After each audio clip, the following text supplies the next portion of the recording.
Halo, sore teman-teman semua. Apa kabarnya nih sore hari ini? Hari yang ya kita lihat lah ya, market ini kemarin sempat hijau, terus sekarang merah lagi. Untung merahnya nggak dalam gitu kan ya. Jadi sebenarnya masih ya boleh dikatakan uncertainty lah ya dalam sebulan terakhir. Nah makanya mungkin di sini kita juga pengen tahu update-nya nih dari produk kesayangan kita biasa ya. Ada produk Bastra Trimegah Balance Absolute Strategy.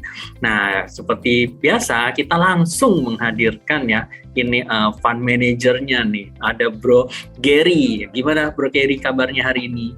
Halo, sore. Baik Bro. Baik ya, sehat dan ya lumayan lah. Kemarin udah lihat market rebound sedikit lebih sehat gitu. Menghibur ya. Oke.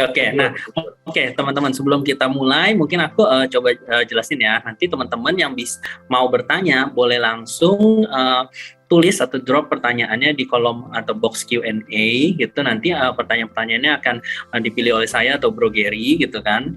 Nah, kemudian kalau teman-teman untuk yang mau ikut update market gitu, jadi kan kita market tiap hari jalan, kita tiap hari memberikan update terkini, itu teman-teman bisa tonton di Market Talk ya, di live IG Senin sampai Kamis jam 8 malam. Ada tim investment specialist kita juga, semua tim research juga akan mengupdate kita semua di sana.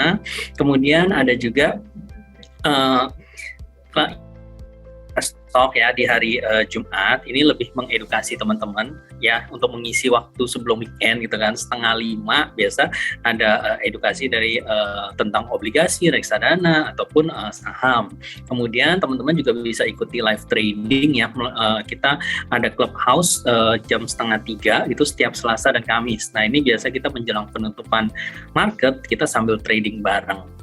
Oke, nah lanjut langsung kita masuk ke inilah ya, topik hari ini nih. Sebenarnya banyak nih teman-teman pastinya yang hadir di sini nih, banyak yang sudah punya produk Bastra. Jadi Bastra ini kan sebenarnya adalah reksadana campuran ya.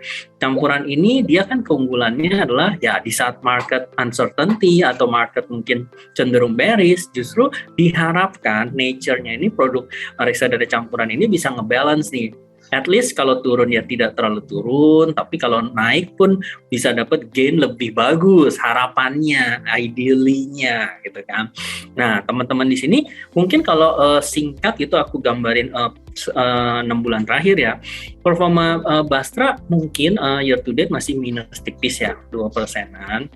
Walaupun kita tahu ya mungkin benchmark-nya itu kan absolute return, positive number. Tapi kalau gue lihat juga di 1 bulan terakhir nih sebenarnya Bastra cukup outperform sih kalau kita mau compare dengan indeks reksadana campuran atau mungkin IHSG itu sendiri gitu. Kinerja Bastra masih lebih baik gitu. Nah, tapi apa yang menyebabkan naik dan turunnya Bastra ini? Kenapa sempat tertinggal? Kenapa bisa outperform? Nah, itu yang mau coba kita tunggu update-nya gitu. Coba Bro Gary, waktu dan tempat saya persilakan, mungkin biar bisa share ke teman-teman apa sih yang sudah dilakukan kemarin itu, mengapa minus, dan apa strategi ke depannya supaya mengcover misalnya ketertinggalan. Oke. Ya, silakan Bro. Terima kasih ya teman-teman udah mau hadir di sore ini dan mau dengerin lagi nih tentang produk Bastra ya. Pertama-tama juga kalau banyak teman-teman mungkin yang di sini juga punya Bastra, terutama yang masih dimulai dari tahun ini ya, pasti akan ngerasa kok performance-nya masih lagging gitu ya.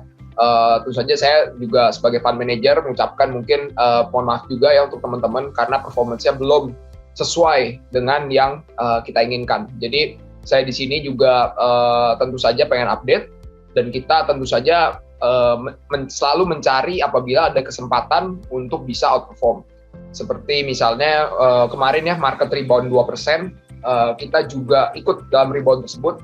Walaupun untuk sebuah reksadana campuran yang absolut tentu saja lebih membutuhkan keyakinan ya untuk kemarin misalnya mau ikut reboundnya market, karena kan market sedang dalam sentimen yang bearish sekali gitu ya, bukan hanya bearish tapi bearish sekali gitu ya. Kenapa saya bisa bilang bearish sekali? Karena mungkin kalau teman-teman lihat rata-rata indeks di luar negeri juga ya tertekan secara masif dan kemudian Kita lihat juga mungkin liquidity market sedikit lebih turun ya. Berarti kan orang banyakkan wait and see gitu ya. Oke, itu untuk prolognya. Jadi saya akan mulai di sini dengan update market dulu sebentar. Nanti kita ada update dari Bastra. Kemudian nanti kalau ada Q&A di monggo aja teman-teman di Q&A box ya. Apa aja boleh ditanya mumpung saya di sini gitu.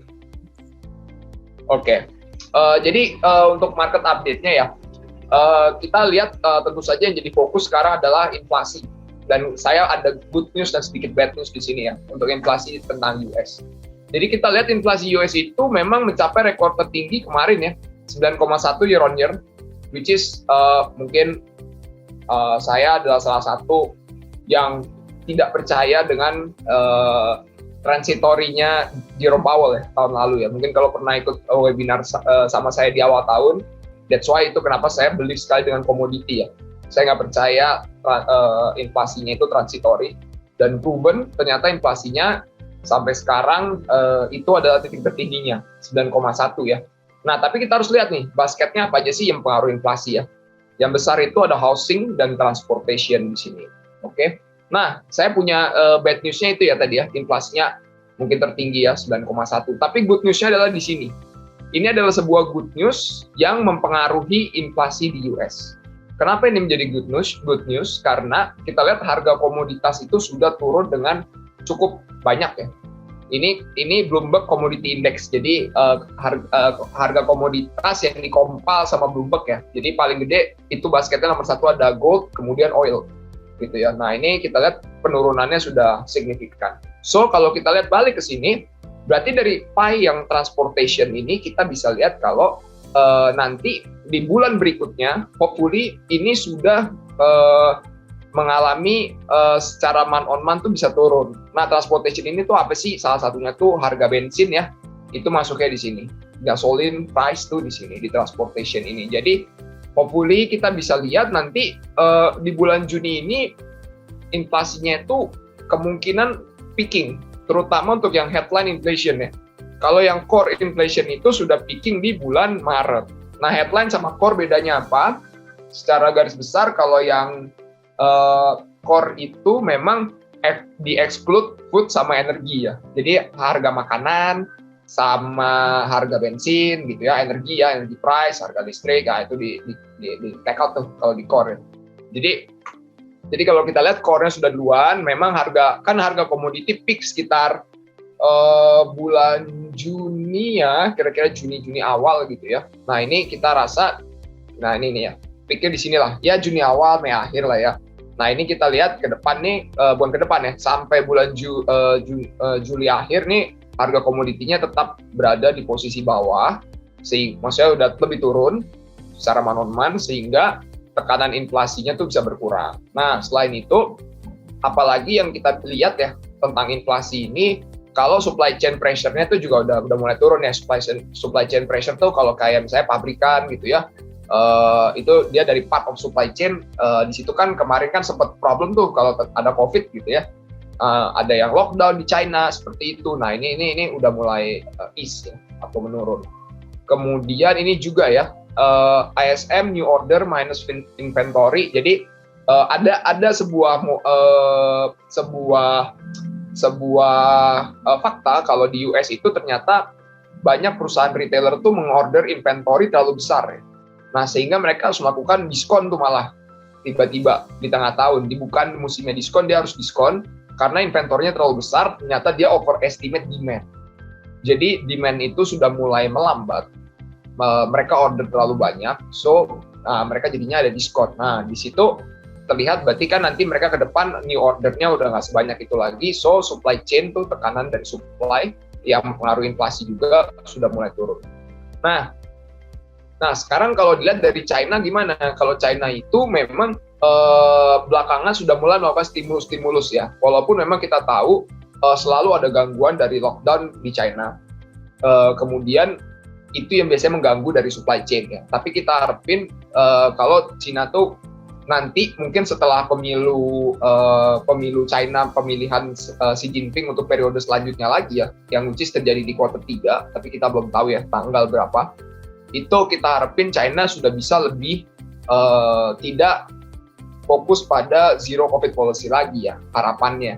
Tapi itu benar-benar masih tergantung nanti pada pemilihan si presidensi ini. Biasanya dia nggak akan berubah keputusan atau peraturan tuh sebelum ada event besar seperti ini. Jadi ntar event besarnya harus dilewatin terlebih dahulu. Oke, nah salah satu juga yang memicu inflasi itu adalah kekurangan labor atau tenaga kerja gitu ya. Nah, labor tenaga kerja ini yang belum menunjukkan perbaikan kalau di US ya. Jadi labor demand-nya itu demand-nya tuh tinggi ya, naik nih ke 11,4 juta. Tapi supply-nya rendah, hanya di 5,9 juta gitu. Nah, ini kan jadi demand supply ratio-nya tinggi banget. Nah, ini yang ngasih persisten ada di level yang tinggi. Tapi menurut saya ini juga ada sisi baiknya, yaitu apabila nanti ekonominya mulai melambat, ini bisa jadi kita mengalami perlambatan yang lebih perlahan-lahan karena ternyata memang tenaga kerjanya juga masih unemployment-nya juga masih kecil gitu ya. Unemployment-nya masih kecil. Karena kalau udah unemployment-nya tinggi baru nanti tuh banyak pengangguran, jadi resesinya menjadi lebih parah. Nah, tapi kalau cuman perlambatan yang perlahan-lahan menurut saya itu masih baik, dan ini bisa membuat perlambatan itu menjadi perlahan-lahan karena ternyata memang demand dari tenaga kerjanya masih tinggi. Walaupun kita udah mau lihat ada mungkin demand-nya ini nanti akan sedikit lebih turun ya karena ada perlambatan. Kayak misalnya kita sudah dengar beberapa company yang besar itu melakukan freeze hiring gitu ya. Kayak tech itu banyak ya. Kemarin ada Apple, ada Tesla dan lain-lain gitu ya. Oke, ini tadi ya tentang demand juga ya. Memang tenaga kerjanya tuh benar-benar udah hampir di level yang sangat optimum gitu ya. Jadinya memang kita lihat apalagi sekarang ya bisnis pariwisata dan perhotelan tuh baru mulai booming lagi. Dan yang sering juga kita dengar tuh kayak misalnya di Eropa atau di Amerika di bandara gitu ya, lagi banyak yang chaos nih di summer travel ini karena kekurangan tenaga kerja. Nah, itu contoh-contohnya tuh. Nah, itu mungkin satu data yang lebih susah untuk segera turun ya, kebutuhan tenaga kerjanya tuh kan. Jadi inflasi, pendorongan inflasi dari upah mungkin masih ada, tapi saya lebih di camp yang dimana kalau dari upah tuh masih lebih baik daripada dari sisi barang ya atau supply, apalagi energi gitu. Itu yang lebih berbahaya buat ekonomi gitu ya. Kemudian ini kita lihat Fed Fund Rate ya. Fed Fund Rate itu setelah kemarin inflasinya tinggi, ekspektasi untuk naikin di bulan ini ya menjadi lebih tinggi untuk ke 100 basis. Tapi ternyata kita juga bisa lihat harga komoditinya persisten untuk udah mulai cracking gitu ya. Jadi sehingga kita ngerasa mungkin 75 basis aja cukup. Nah, ini kita nggak tahu, kita lihat minggu depan ya. Dan kebetulan hari ini BI juga tidak menaikkan suku bunga ya. Hari ini BI sudah memberikan pengumuman untuk tidak menaikkan suku bunga. Oke, potensi resesi di Amerika ya. Kita lihat nih ya, kenapa sih ada potensi resesi itu udah mulai sering dibahas. Kalau kita lihat sebenarnya secara Q1 ya kemarin ya, GDP Amerika itu sudah minus. Oke. Tapi ini minusnya menurut saya unik. Karena dia impor terlalu banyak. Karena ini kan komponen pembuat GDP ya, ekspor minus import gitu ya. Importnya udah terlalu jauh dibandingkan ekspornya ya. Jauh banget nih. Nah, ini tuh jadi minus. Tapi personal consumption expenditure-nya masih dalam positif territory gitu ya. Walaupun kita bisa lihat nih, pasti terjadi tahun lalu itu namanya high base ya. Tahun lalu tuh growth-nya 11%, di Q1, Q2 12%, Q3 baru turun ke 2% secara year on year ya. Itu juga ngeliatin dari slow base tahun sebelumnya ya. Q2 tahun lalu kan COVID ya, 2020 gitu ya. Minus 33 ya wajar lah, Q2 2021-nya naik 12% gitu, ini wajar. Tapi kalau kita lihat, jadi resesi itu, sebuah ekonomi disebut resesi itu secara terminologi seperti apa? Itu kalau sudah 2 kuartal berturut-turut membukukan GDP yang negatif. Nah, kita melihat ada potensi di Q2 ini, nanti data GDP-nya akhir bulan ya, itu juga masih bisa negatif. Kenapa? Karena tadi ya, impornya itu masih gede ya. tadi saya udah jelasin yang ada banyak retailers di US tuh yang mengoverestimate demand gitu ya. Jadi mereka impor terlalu besar untuk build up inventory, ternyata demand-nya biasa aja gitu ya. Nah, kenapa kita bisa lihat nih demand-nya biasa aja dari mana? Dari misalnya ini ya, home sales dan real durable goods spending itu high ticket item ya. Nah, ini ada high ticket item itu sudah mulai menunjukkan posisi yang menurun gitu ya. Jadi masyarakat Amerika untuk beli tiket item yang besar gitu ya, yang mahal-mahal itu udah mulai melambat. Kenapa? Karena suku bunganya mulai naik. Jadi misalnya kita mau beli rumah ya, sekarang harga mortgage di US tuh udah mulai tinggi gitu ya. Harga KPR ya, bunga KPR-nya udah mulai tinggi. Karena kan KPR-nya kebanyakan di sana floating ya. Nah itu floating-nya tuh langsung di-adjust ke pembayaran kita tuh setiap bulan. Nah itu udah mulai naik signifikan gitu ya. Kemudian, nah ini consumer sentimentnya juga udah turun nih. Jadi walaupun daya belinya masih baik, tapi sentimennya udah turun. Biasanya kalau sentimennya udah turun itu orang lebih cenderung, mereka akan menahan pengeluaran untuk yang item yang besar-besar sekali gitu. Tapi kalau dikasih diskon mau kasih diskon mau. Jadi kemarin waktu retailers US akhirnya memberikan diskon, tetap banyak yang beli. Tapi kan yang diskon misalnya barang-barang elektronik gitu ya. Kita udah punya TV satu, kita punya TV jadi dua lah. Mungkin ada satu di ruangan tengah, satu di kamar gitu. Tapi kan kita nggak pengen punya TV jadi 5 gitu, karena misalnya cuma satu ruangan gitu. Nah itu yang udah mulai terlihat ya. Jadi consumer sentimentnya itu udah mulai lebih rendah, lebih turun. Tapi kita lihat saving rate-nya tuh belum gitu ya. Saving rate-nya tuh belum. Jadi memang nanti ya, biasanya saving rate-nya tuh naik pada saat misalnya udah beneran resesinya tuh bukan technical recession. Kalau saya bilang tuh technical recession tuh resesi yang mungkin secara daya beli konsumernya masih baik, unemployment masih rendah. Nah itu, tapi mungkin ada faktor lain yang menyebabkan resesi. Kayak misalnya tadi impor yang terlalu besar. Nah itu technical lah menurut saya. Tapi kalau yang benar-benar unemployment udah mulai tinggi ya, seperti di Maret 2020 ya, waktu COVID period. Nah ini resesi beneran gitu ya. Nah ini baru mungkin nanti saving rate-nya jadi naik. Oke, nah ini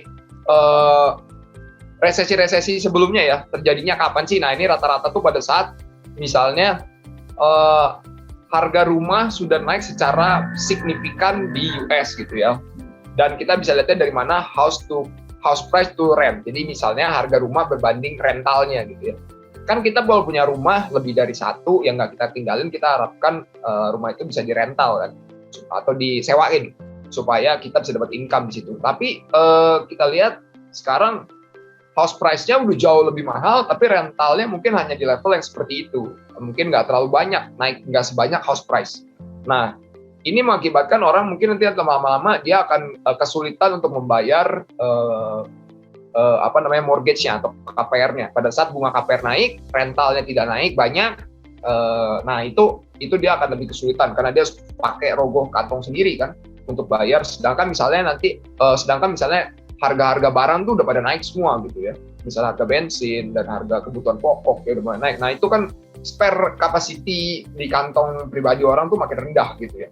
Nah itu yang mengakibatkan nanti lebih sering terjadi resesi itu setelah harga rumah tuh meledak secara signifikan gitu ya. Dan ini juga lucu ya, kita lihat dari Google Trend ya. Trennya kalau orang yang nyari resesi ya, atau recession itu di Google udah mulai makin banyak nih di 2022 ini ya. Itu jadi ya memang udah mulai sering dibahas lah tentang resesi ini. Nah, sedangkan gimana di Indonesia? Di Indonesia itu menurut kita inflasinya jauh lebih baik ya. Inflasi kita cuma 4,35. Jadi teman-teman, Bapak Ibu, kita tuh harusnya menjadi orang Indonesia tuh lebih happy lah ya, karena banyak subsidi yang diberikan pemerintah untuk menahan harga supaya harganya inflasinya nggak melambung tinggi gitu ya. Kayak misalnya BBM bersubsidinya masih ditahan di level segini, dan kebetulan abis itu harga oilnya turun ya dari titik tertinggi gitu ya. Jadi mungkin harga Pertalite gitu ya mungkin tetap di level segini aja gitu ya, dan budgetnya udah dipersiapkan gitu ya. Dan kita lihat inflasinya masih 4,35. Tadi saya dengerin dari BI juga, dia ngerasa bahwa inflasi tahun ini mungkin bisa sampai 4,5 sampai 4,6, which is sudah nggak jauh ya dari level ini, dan mungkin kita juga udah near peak gitu ya. Nah, tapi di bulan-bulan berikutnya dia bilang masih ada tekanan. Tekanannya itu terutama dari bahan makanan kalau menurut BI tadi ya. Nah, kita lihat nih, memang chili, sambal, cabai rawit, cabai gitu ya, sama bawang ini yang signifikan contribution di bulan Juni ya kemarin ya. Kalau bawang saya dengar ada gagal panen juga ya, dan ini ya kalau kita lihat tapi di soft commodity index gitu ya, jadi komoditas berbasis tanaman gitu ya, misalnya kayak corn, kayak wheat gitu, kita lihat memang juga sudah ada penurunan, kayak CPO gitu ya, itu udah penurunannya banyak ya. CPO mungkin harga bisa 6.000 sampai 7.000, penurunannya udah sampai harga 3.000-an gitu sekarang ya, ringgit. Kemudian core inflation-nya itu masih rendah menurut BI, so makanya BI mengambil keputusan tidak menaikkan suku bunga ya. Walaupun menurut kami kalau BI menaikkan suku bunga itu memberikan signal gitu ya ke pasar kalau BI itu aware dengan kondisi at least global yang udah menaikkan suku bunga semuanya agresif gitu ya. Karena kayak US sudah naikin banyak, negara-negara tetangga juga, kita salah satu negara yang mungkin belum naik gitu ya. Tapi kita rasa mungkin dia BI akan menaikkan di kuartal 3 atau kuartal 4 ya mungkin. Semua bergantung juga nanti posisinya US mau naikin berapa lagi. Karena kalau inflasinya udah mulai peaking, mungkin US akan menahan kenaikan yang lebih agresif di kuartal 4 terutama. Kuartal 3 mungkin udah ada persiapan untuk naik ya, lumayan. Dan kayak bulan ini kan sebenarnya udah kuartal 3 ya. Nah, dia mungkin bulannya kan 75 basis sampai 100 basis, tapi di kuartal 4 mungkin akan menahan di situ karena mungkin inflasinya sudah cukup ya. Maksudnya inflasinya sudah di level ini dengan harapan harga komoditas tidak balik melambung ke atas lagi gitu ya. Oke, dan rupiah kita cukup stabil lah ya kalau kita bandingin ya. Ya ini kalau kita lihat banyak negara-negara berkembang gitu ya. Tapi kalau tonton yang paling gampang kita lihat aja sama yen sama euro aja kita cenderung jauh lebih kuat gitu ya. Jadi kalau sekarang mau jalan-jalan atau liburan harusnya sih lebih happy ya karena kita pegang mata uangnya base dari negara kita tuh lebih bagus lah, maksudnya lebih kuat lah gitu. Dan yang buat itu kuat itu yang paling besar adalah trade performance menurut kami ya. Trade balance-nya itu sangat perform. Kita penghasil komoditas, kalau kita lihat year on year growth-nya tinggi, terutama dari komoditas andalan seperti coal, seperti CPO. Walaupun CPO harga udah turun ya, tapi kalau coal masih tinggi, dan kita juga punya nickel sempat tinggi, tapi sekarang udah mulai turun. Jadi makanya sekarang tinggal coal yang masih harganya lebih baik, lebih di atas. Tapi trade balance yang surplus ini udah sangat membantu kita di saat krisis global kayak sekarang ya, resesi dan krisis global, kita nggak terdampak ya. Kalau teman-teman menjadi warga negara Eropa atau mungkin Jepang gitu ya, mungkin akan lebih suffer ya kalau kita punya gaji atau punya pemasukan dari mata uang tersebut, tapi ternyata inflasinya sangat amat tinggi gitu ya. Jadi kita dalam kondisi yang jauh lebih baik. Oke, consumer confidence-nya juga tinggi ya kita ya sekarang ya, terutama kita rasa di kuartal ini mungkin ada kenaikan COVID, tapi kita lihat tidak ada pengetatan yang signifikan. So memang keputusan pemerintah untuk mempertahankan growth di level yang tinggi. Oke, ini budget ya, budgetnya kita masih kita tax revenue-nya tuh surplus ya teman-teman, Bapak Ibu, karena kita itu penghasilan dari komoditinya tuh tinggi sekali ya, dan ini jauh lebih tinggi dari ekspektasi pemerintah pada awalnya. So tapi kita sekarang ada pengeluaran subsidi yang lebih tinggi ya, 96% year on year growth, karena kita harus mempersiapkan untuk harga BBM gitu ya, yang harganya naik. Tapi memang kalau oilnya sudah mulai level yang lebih stabil, mungkin ini subsidinya sudah expected ya. Kita udah tahu segitu tuh pasti cukup lah. Dan tahun depan ada lagi subsidinya. Jadi mungkin harusnya kita nggak perlu ekspektasi inflasi itu akan sangat tinggi, karena yang biasanya mendrive utama tuh awalnya tuh harga BBM. Kalau harga BBM-nya aman, kita rasa inflasi kita masih terjaga. ini untuk spread ya. Kita ini dari valuasi pasar saham obligasi, mulainya obligasi dulu. Spread 10-year yield kita dibandingin US salah satu yang tertinggi ya, masih bagus. Dan yang paling menarik di sini ya, real yield, yaitu kita ngebandingin inflasi kita, 10-year kita dengan CPI, inflasi. Nah, kita tuh positif ya, positif. Jadi banyak nih negara-negara lain tuh yang negatif tuh banyak, karena inflasinya lebih tinggi daripada yield-nya gitu ya. Ada yang inflasinya 8-9% ya, yield-nya cuma berapa tuh? 1-2 itu kayak di Eropa gitu ya. Jauh banget sih. Nah, kita real yield-nya bagus ini. Kita 10-year-nya sekarang 7,5 ya. Inflasi 4 gitu ya. Ya rata-rata kita 3 lah dapat. Ini 2,97 belum diupdate. Tapi ini dalam posisi yang harusnya kita bisa bilang menarik gitu ya. Dan memang kalau pasar saham kita lihat PE ratio kita lebih mahal daripada beberapa negara lain nih. Tapi kita tahu sendiri kalau memang ini ada alasannya. Alasannya adalah kita masih membukukan growth yang baik.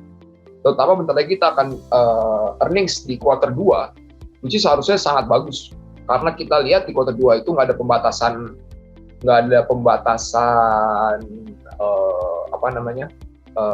pengetatan tentang COVID ya sama sekali. Terus Lebaran yang benar-benar masif ya, kalau masih ingat mungkin ada yang mudik juga ya, macet dan lain-lain. Kan dibanding Lebaran sebelumnya tuh nggak seperti ini. Ini yang mungkin sangat besar gitu ya, dan kita rasa earnings di quarter 2 ini sangat bagus dan sangat bisa menunjang market kita sekitar seminggu sampai sebulan ke depan, karena bentar lagi earnings season akan dimulai gitu ya. Earnings season akan dimulai. US juga udah mulai earnings season ya, beberapa yang keluar. Memang kalau di US itu uniknya udah banyak ekspektasi yang terdowngrade. Jadi sudah banyak ekspektasi yang terdowngrade, mungkin yang masih terlalu tinggi itu udah tinggal dikit gitu ya. Jadi mungkin menurut kita jangan-jangan waktu earnings season ini market US tuh nggak terlalu banyak guncangan malah, karena udah dalam ekspektasi gitu loh, kalau mungkin ada perlambatan, tapi kan ada yang ekspektasinya ekstrim ya, udah doomsday gitu, ternyata belum gitu. Nah, kita valuasi band masih di average. Nah, ini bond yield target 2022 mungkin nanti kita juga harus revise ya, karena sekarang udah di 7,5 gitu ya. Tapi kalau kita ngeliat ini di awal tahun kita set seperti ini. Ini kita set tuh di November tahun lalu gitu ya. Ternyata ini udah lebih dari base case ya. Dia base case-nya 675, sekarang udah 7,5 ya 10-year-nya. Jadi itu menjadi posisi yang menarik. Nanti kita akan bahas di Bastra juga ya tentang yield. Kemudian target indeks kita ini juga sama, kita settingnya di bulan November tahun lalu. Kita awalnya hopeful untuk dapat 7.800 ya. Dan di awal tahun udah terasa hal itu bisa tercapai, tapi kita lihat dengan sentimen global yang semakin kurang bagus, mungkin ini kita harus revise down juga. Tapi dengan momen seperti ini ya, di level yang seperti ini, kita rasa ada upside, terutama tadi ya, kita memasukin earnings season dan mostly akan bagus-bagus. Oke. Untuk Bastra ya, per penutupan kemarin kita posisi year to date minus di 2,7% ya. Jadi kalau kita boleh sedikit jelasin ya, ini di Januari ke pertengahan Februari kita ada penurunan di sini karena ada rotasi dari tech sektor cepat sekali ya, sangat masif, karena waktu itu saya ingat banget US yield itu terbang sangat signifikan di awal perdagangan tahun 2022 dimulai. Jadi waktu itu langsung sell off di tech sektor ya. Contoh saya ambil salah satu saham yang banyak banget turunnya, misalnya kayak saham BBYB gitu ya. Di awal tahun saya ingat kok masih 2.500. Bottom kemarin bisa sampai 1.000 kelihatannya ya. Kita waktu itu terkena impact di awal tahun, tapi kita sempat cut, mungkin nggak sampai turun di bawah 2.000, kita udah cut gitu ya. Contoh. Jadi kita terdampak, tapi kita udah cut. Jadi kita ya di sini bisa rebound gitu ya. Kalau kita masih tahan itu saham tech itu ya kita ke sini nih. Gitu. Nah, di akhir tahun lalu kita sangat suka juga dengan saham komoditi. Jadi di awal tahun itu start kita banyak komoditi apa teh breakdown, komoditi belum pick up. Komoditi baru pick up itu setelah Ukraine diserang sama Rusia. sekitar Februari ke Maret. Nah, ini komoditi pick up-nya signifikan. Nah, ini kita riding dari komoditi momentum sampai di peak.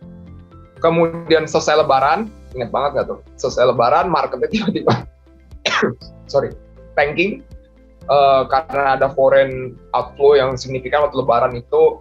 Liburnya panjang, hari pertama buka langsung banyak yang turun saham-saham tersebut.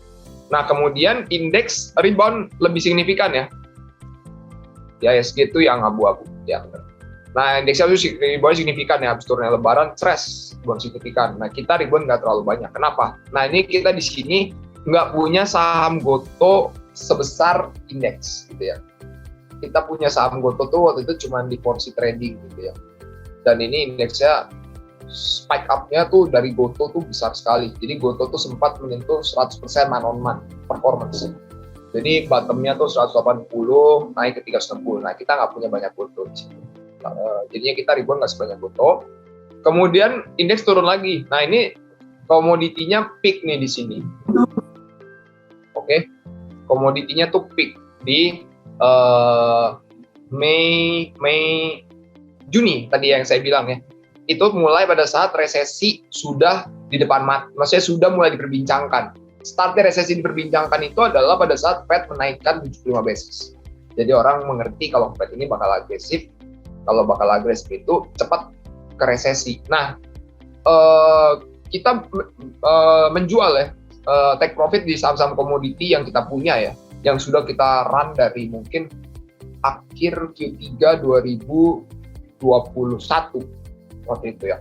Nah, pada saat itu kita jualan banyak saham komoditi, kita mengganti porsi ke yang lebih defensif dalam sebelum 2 minggu terakhir lah. Nah, sekarang yang tercatat dalam fund fact sheet per akhir bulan Juni, equity level kita cukup rendah. Kita menambah portion di bonds dan cash level yang cukup lumayan.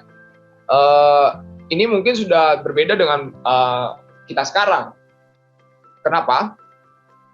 Kenapanya ini penting? Karena kita melihat bahwa market itu per penutupan Juni terlalu bearish. Dalam artian cash level sangat tinggi hampir di semua market partisipan, terutama di Indonesia atau di fund-fund lain yang berbasis equity juga ya.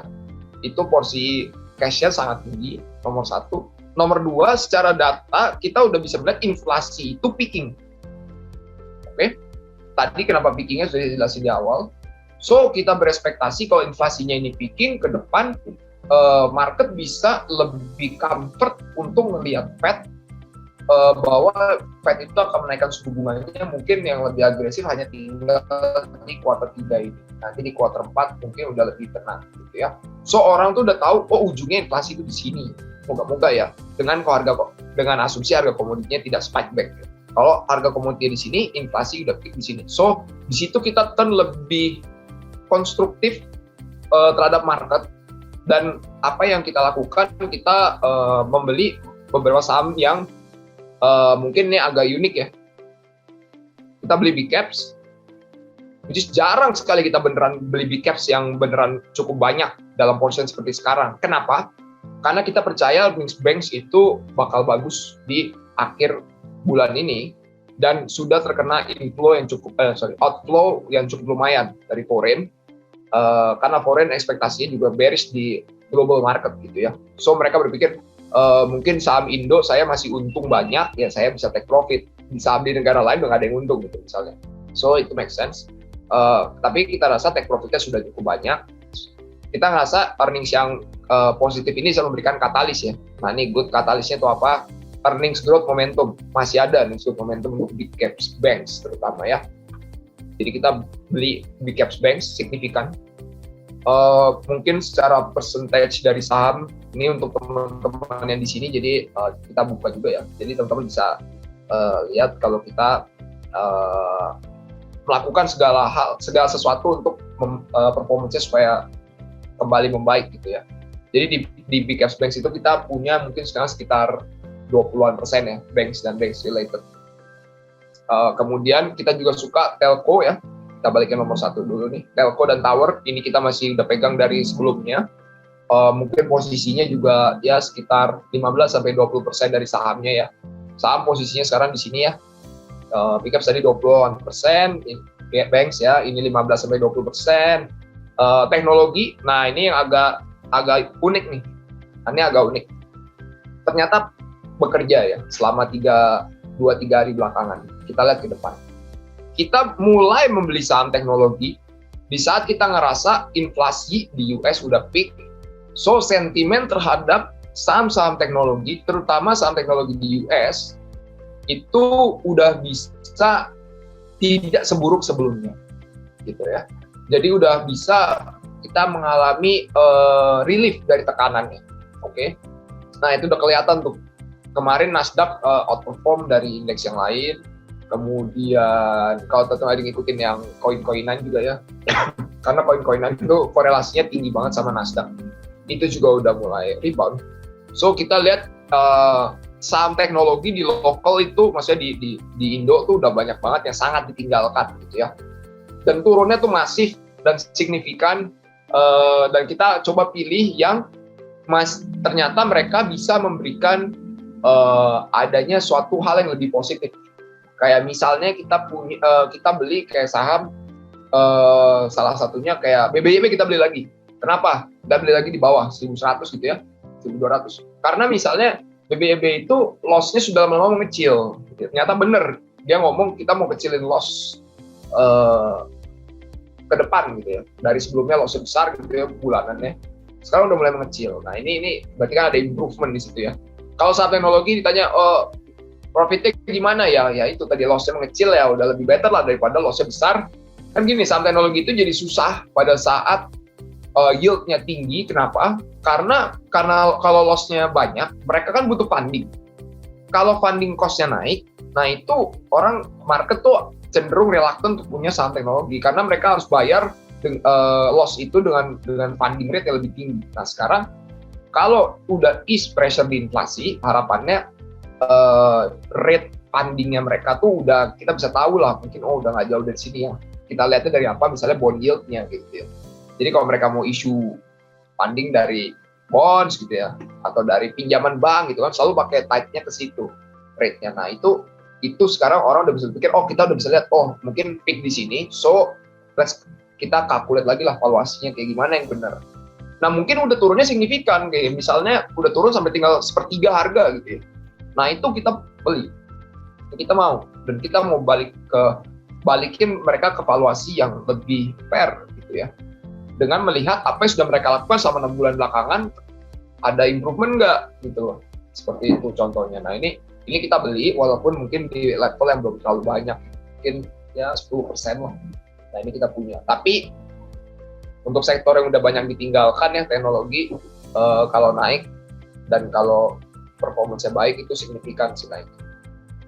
Oke. Terima kasih. Ini fun fact sheet. Mungkin teman-teman udah bisa lihat sendiri ya. Mungkin ini udah nggak terlalu relevan ya. Posisinya sekarang bisa dilihat di sini, saham 50-65. Mungkin kita lagi ada kecenderungan di lebih yang ke atas ya. Karena kita masih meyakini kalau market ini kita bisa rebound dengan lumayan. Karena orang sudah terlalu bearish. Menurut kita harus mengembalikan valuasi itu ke level yang lebih benar dengan melihat bagaimana earnings-nya nanti. Bonds kita ada di sini, masih bisa dilihat ya. Dulu ini 29, mungkin sekarang mungkin 30, nggak jauh beda lah. Kita kemarin ada tambah posisi dari dari Indo 10 year bonds, udah masuk ya di sini harusnya.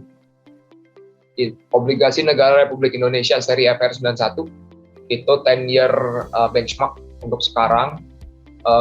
Kita beli, mungkin sekarang lagi ada pelemahan, tapi kita masih ada cash level untuk menambah lagi apabila nanti bisa mencapai 7,8 sampai 8%, kita mau beli lagi sih untuk bonds-nya ya. Kemudian ini mungkin teman-teman udah pernah lihat ya, ini kita nanti akan update. Ini kan terjadinya di 2021 ya, dan ini mungkin udah pernah kalau teman-teman ada yang ikut webinar sama kita juga gitu ya. Nah ini juga kita udah pernah ceritain. Nah ini historical rebound ya, teman-teman.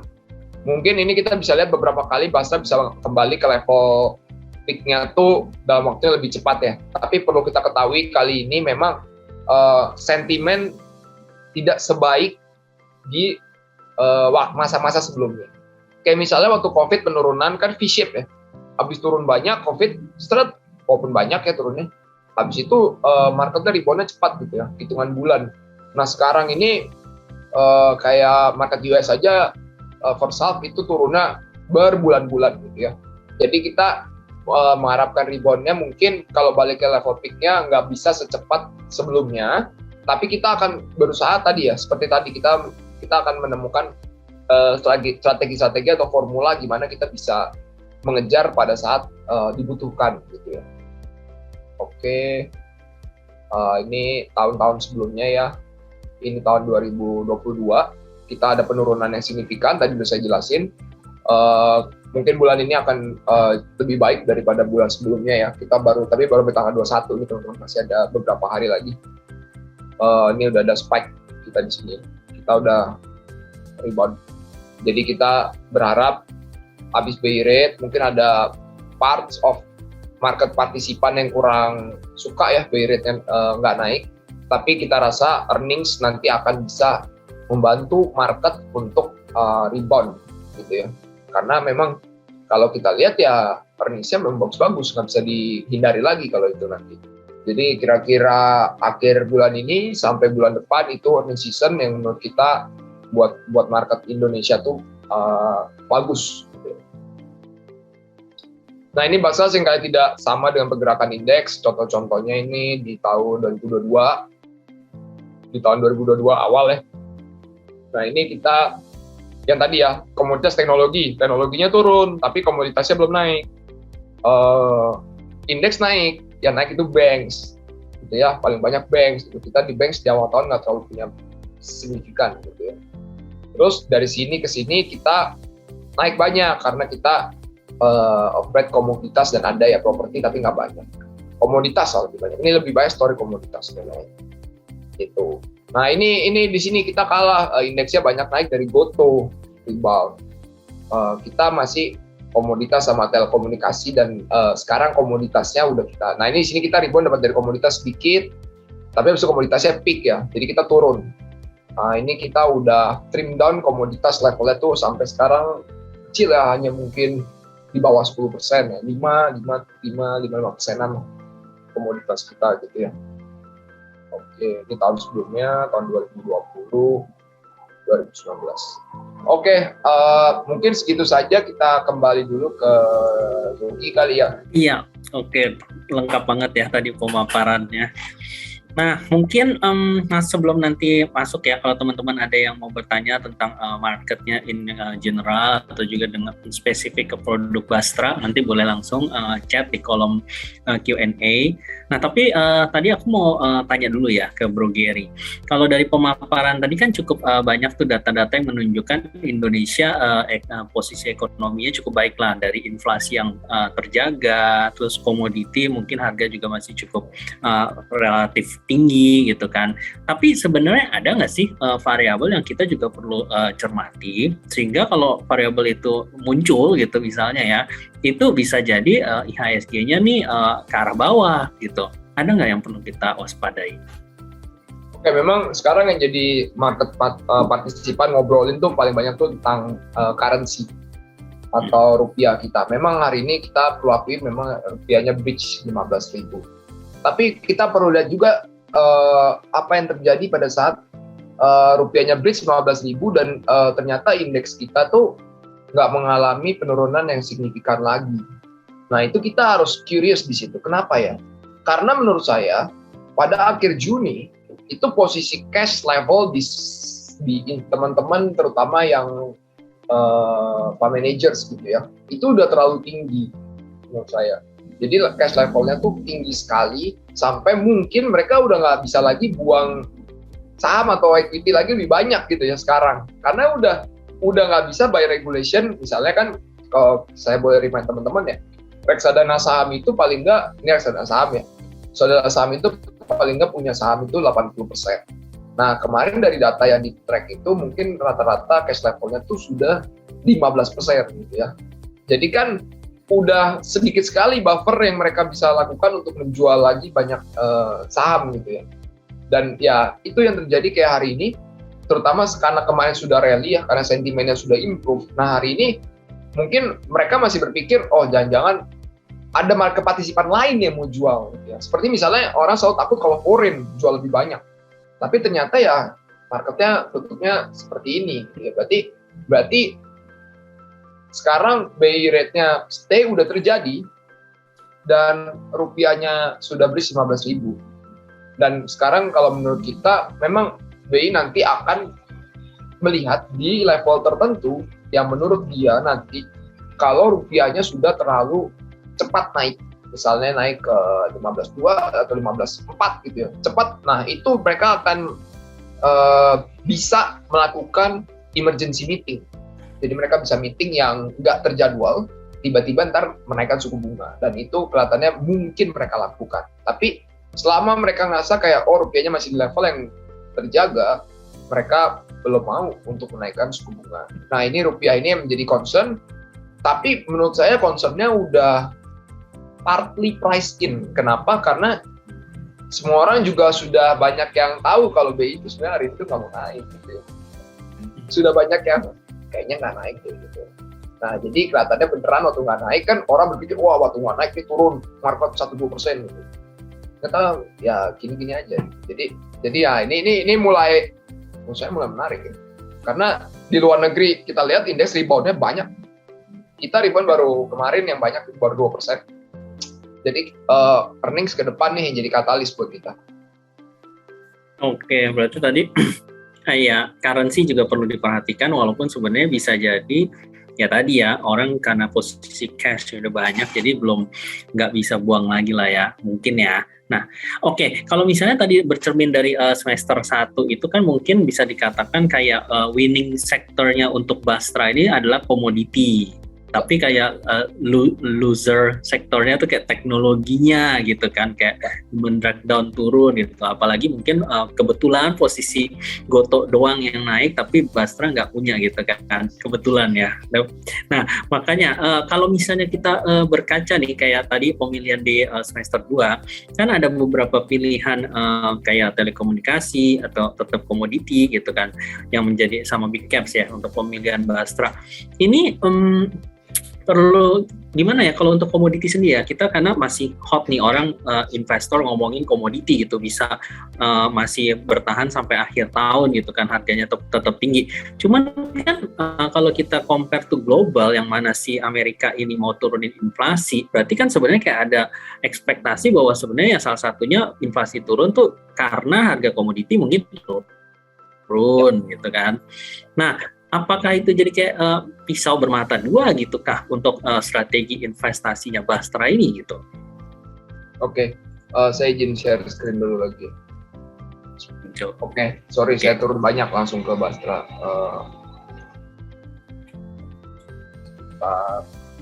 Oke. Jadi memang ya tadi ya waktu kita ngerasa komoditi itu sudah peak, itu kita banyak melakukan penurunan bobot dari saham komoditi. Memang harga komoditinya itu kan tinggi sepanjang kuartal 2 tuh tinggi sekali ya. So udah pasti earnings nih bentar lagi nih. Itu udah pasti bagus banget gitu. Pasti bagus banget. Tapi yang perlu kita lihat juga, memang ada usaha dari US itu untuk mengurangi inflasi. So yang paling besar tadi kan kita lihat ya basket inflasi US nomor 1 housing, nomor 2 tuh transportation. Nah di transportation itu dalamnya termasuk gasoline price ada di situ gitu ya. Nah, jadi untuk negara seperti US penting bagi mereka supaya harga oil itu bisa kembali terjaga gitu ya. Nah mereka tuh pengen harga oil itu balik ke bawah 100 tentu saja ya. Mungkin di 80 gitu itu mungkin lebih baik daripada di level di atas 100 gitu ya. Supaya inflasinya rendah. Jadi akhirnya menurut kita dengan mereka mendesain ekonominya untuk masuk ke resesi dengan mengurangi demand gitu ya. Karena kan hanya bisa mereka cuma bisa melakukan itu kan. Jadi demand side yang mereka lakukan. Mereka mau coba ngurangin demand. So mereka berharap ada juga perbaikan dari sisi supply. Makanya mereka US kemarin Biden ya ke negara-negara penghasil oil ya di Arab untuk melobi supaya supply-nya bisa ditambah gitu ya. Tapi Arab bilang nanti kita akan bahas lagi di OPEC gitu. Tapi kelihatan bahwa itu sudah jadi semacam simbolis lah supaya harga oil itu bisa kembali terjaga gitu ya. Nah, kita percaya korelasi antar saham komoditi, sesama komoditi itu lumayan tinggi ya. Kalau energi dengan energi, metals dengan metals gitu ya, soft commodity dengan soft commodity gitu ya. Kalau energinya kita lihat yang paling berpengaruh pasti di basketnya ya oil gitu ya. Kalau oil price-nya turun, kemungkinan komoditi lain bisa juga akhirnya turun gitu ya. Terus kemudian hari ini juga ada yang paling orang takutin tuh, pipa yang menyambung antara Rusia sama Jerman, Nord Stream ya. Nord Stream 1 kan habis di maintenance. Mereka takut, habis maintenance jangan-jangan sama si Rusia nggak keluar lagi nih gasnya. Tadi sudah ya, kita lihat di Eropa, kalau gasnya tuh udah keluar gitu ya. Jadi sebenarnya, nah itu udah mulai teraddress lagi tuh. Makanya hari ini oil price-nya tuh habis itu mulai turun lagi. Nah itu udah mulai ke-address lagi tuh masalahnya. Jadi harusnya kita bisa lihat ada cool down lah di harga komoditi ini, terutama di kuarter 3 ini ya. So kita belum menjadi topik kita lagi nih di saham komoditi ya. Walaupun kita tahu earningsnya bagus, tapi saham komoditi itu biasanya lebih dekat dengan harga underlying komoditinya. Karena result itu lagging indicator. Jadi misalnya kan result quarter 2 itu tercermin dari harga komoditas di quarter 2 gitu ya. Kalau result quarter 3-nya nanti ya mungkin komoditas di quarter 3 ya kayak sekarang gitu. Jadi orang udah berpikir ya memang result udah pasti bagus gitu ya. Tapi ke depan gimana? Nah, gitu. Jadi kita rasa mungkin di kuartal 3 ini komoditas belum menjadi pilihan utama lagi. Nah, berkebalikan dengan teknologi. Kenapa? Karena ya tadi, dengan ekspektasi inflasi yang sudah peak, harapannya yield udah di level yang lebih stabil, so kita bisa ngitung valuasi saham teknologi itu dengan lebih baik. Karena kan ekspektasi orang sebelumnya saham teknologi itu udah rendah banget gitu, udah jelek banget gitu. Ya mungkin banyak saham teknologi itu yang harganya tinggal sepertiga gitu, itu udah wajar lah di seluruh dunia, gitu. Nggak cuma di Indonesia. Nah itu kita rasa sepertiga, dari sepertiga itu naik 50% aja tuh belum balikin ke level awal loh. Mereka kalau harganya tinggal sepertiga, mereka butuh naik 3 kali lipat untuk balik ke harga sebelumnya. Jadi menurut kita berarti ini saham-saham yang udah benar-benar dihindarin. Kita lihat mana yang masih bisa, ternyata matriksnya membaik gitu loh di kuarter-kuarter berikutnya. Nah itu tadi. Nah ini kita pilih di saham-saham teknologi yang kayak gini, kita pilih yang ada di Indonesia gitu ya. Jadi mungkin kita lihatin juga kayak Arto, kita lihat lagi BBYB, kita lihat lagi Buka, SCMA, MTEK, even Goto kita sebenarnya mau lihat, tapi Goto tuh nggak turun. Itu aja masalahnya ya. Walaupun memang kita tahu earningsnya tuh pasti membaik karena Tokopedia udah naikin listing rate dan lain-lain ya. Tapi memang mungkin harganya nggak turun banyak, so ya kita masih kayak sebelumnya ya, kita punya Goto mungkin hanya porsi yang kecil gitu, karena kita pengen satu teknologi sektornya tuh rebound gitu ya, ASA gitu ya salah satunya lagi. Nah itu pilihan-pilihan kita. Mungkin nggak semua nama itu bisa muncul ke top 10 karena kita nggak berani juga di porsi yang besar banget gitu ya. Kita punya secara satu basket itu teknologi mungkin 10%. Tadi nama yang saya sebutin udah banyak banget kan. Jadi kan porsinya nggak gede-gede gitu ya, nggak gede-gede. Tapi hopefully kalau rebound besar karena udah bener-bener ditinggalin gitu, udah bener-bener tinggalin. Orang yang awalnya kayak pokoknya saya nggak mau teknologi. Nah ini mungkin nanti ke depan akan lihat, oh jangan-jangan teknologi ini masih ada yang murah ya. Nah itu kita berharap orang akan berpikir seperti itu karena kita berpikir seperti itu gitu. Kita berpikir seperti itu. Oke, berarti kalau tadi saya nangkep nih kayak strategi investmentnya ini lebih one step ahead ya, kayak mencoba mencari mempredik future-nya kemana. Kayak mungkin bedanya sama investor retail kan, kalau kemarin harga batubara naik 3%, yuk pagi ini HK gitu kan, saham batubara. Nah kalau dari pengelolaan Basra sendiri justru ini lihatnya lebih ke ya justru kita beli pas sebelum harganya naik gitu ya, harga komoditinya, tapi nanti pas udah naik tercermin di laporan keuangan dan lain-lain itu ya justru saatnya profit taking gitu kan. Mungkin itu yang saya baca ya, termasuk apa yang dilakukan di sektor teknologi sekarang gitu. Mungkin orang belum banyak yang lirik gitu karena masih takut gitu kan, inflasi dianggap tanda kutip masih bisa tinggi lagi gitu. Ternyata mungkin ya dengan view-nya Bastra melihat itu mungkin udah mulai peaking. Nah hal-hal ini yang membedakan ya teman-teman dengan investor retail gitu. Dan panennya justru ya nanti ketika tercermin dalam beberapa bulan ke depan dan itu reflect gitu ya. Oke, kalau tadi kan ada strategi pemilihannya juga lebih ke yang ada earningnya, tentu tadi bisa yang predictable gitu. Mungkin kayak tech itu kan ada yang kalau bottom line-nya mulai, kalau rugi mungkin ruginya menipis gitu kan, atau mungkin bagus alhamdulillah ada yang mulai positif. Nah itu yang jadi pilihan. Sama yang ada sentimen gitu ya tadi, sentimen atau katalis gitu ya. Nah itu boleh dijelasin lagi nggak Bro Gary? Misalnya kayak mungkin by case gitu, ada satu contoh lagi gitu mungkin penerapan dari kedua strategi itu. Oke, mungkin yang paling gampang itu kita di sektornya yang telekomunikasi ya. Itu kan tadi juga jadi pilihan kita kan. Tadi ada 3 ya, telekomunikasi dan towers, tech, dan kemudian pickup terutama banks gitu ya. Tiga-tiganya punya karakteristik ada katalis dan ada hopefully earnings growth atau momentum yang lebih baik gitu ya. Kalau yang paling gampang kita contohin dari telekomunikasi ya, karena di telekomunikasi sektor itu sekarang satu sektor itu menaikkan harga data tuh secara bersama-sama. So sebenarnya earnings kita anggap udah pasti menjadi lebih baik di kuartal 2 dan di kuartal 3 gitu ya.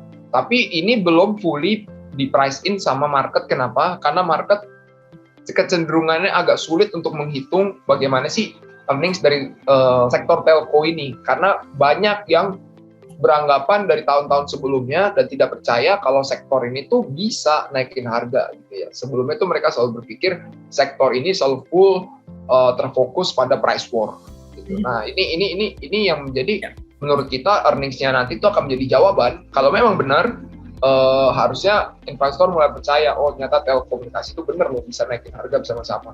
Dan sebenarnya memang ada momentum untuk mereka, karena sekarang tuh kan inflasi naik ya, semuanya harga barang semua naik gitu. Ya mereka ikutan naik aja gitu sebenarnya. Cuman ya karena inflasi naik gitu, misalnya ya Indomie aja naik gitu ya.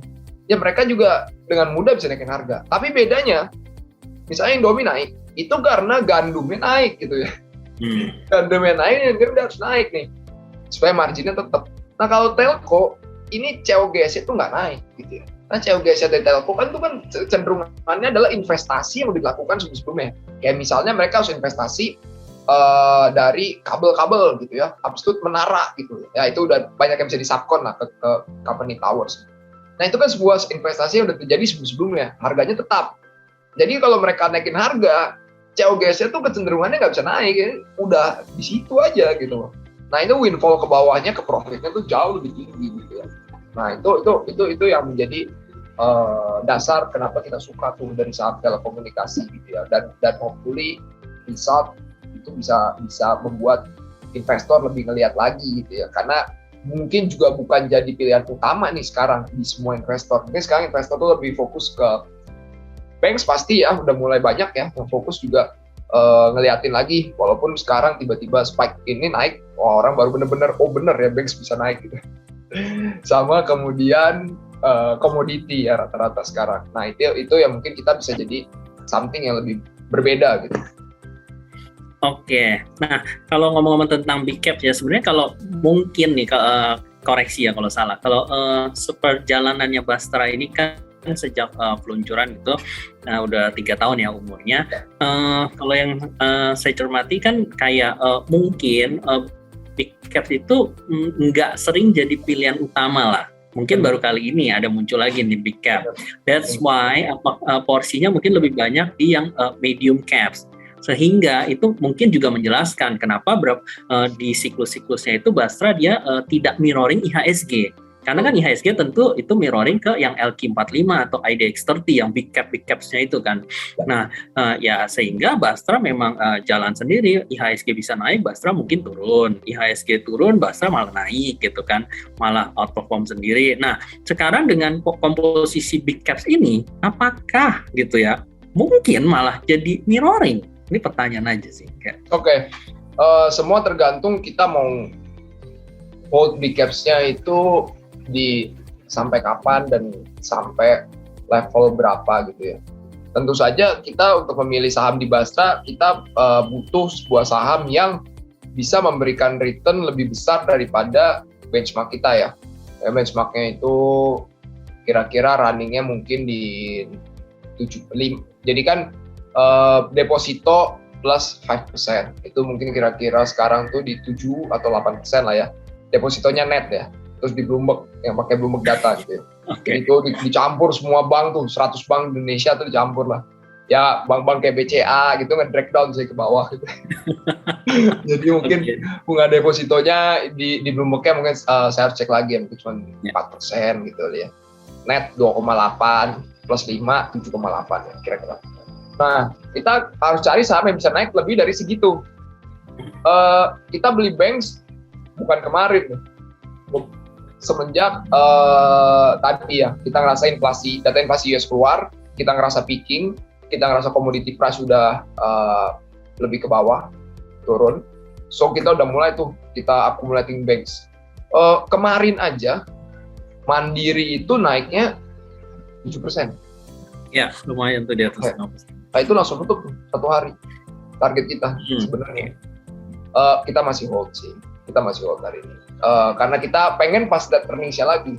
So, kemudian kalau misalnya dia bisa naik 10% lagi, on general banks, ya mungkin kita ngerasa level yang mungkin kalau udah nggak ada katalis lebih besar lagi, ya itu udah bisa take profit gitu buat kita. Jadi, sebenarnya tergantung di mana kita mau melakukan take profit itu. Kalau sekarang, kita lagi ngobrol tanggal 21 bulan 7, pergerakan kita bisa lebih dekat dengan indeks karena posisi dari saham yang indeks movernya kita ada banks. Kalau yang mover ntar goto doang nggak ada ya kita ya masih dikit. Oke, jadi mungkin sebenarnya kata kuncinya ya mana aja sektor-sektor yang bisa memberikan peluang gitu ya. Yang pokoknya tadi kan ada katalis dan ada earning growth momentumnya. Jadi kebetulan kalaupun di big caps dan itu naik ya, justru itu memang kontribusinya akan positif gitu ke Bastra gitu ya. Big caps itu banyak yang sempat year to date-nya sampai minus loh, banks. Ya berarti kan orang kan awalnya tahu tuh udah suka banget karena tahu growth-nya besar. Terus di tengah tahun ini mereka bisa jual sampai balik ke level yang sama di awal tahun gitu ya.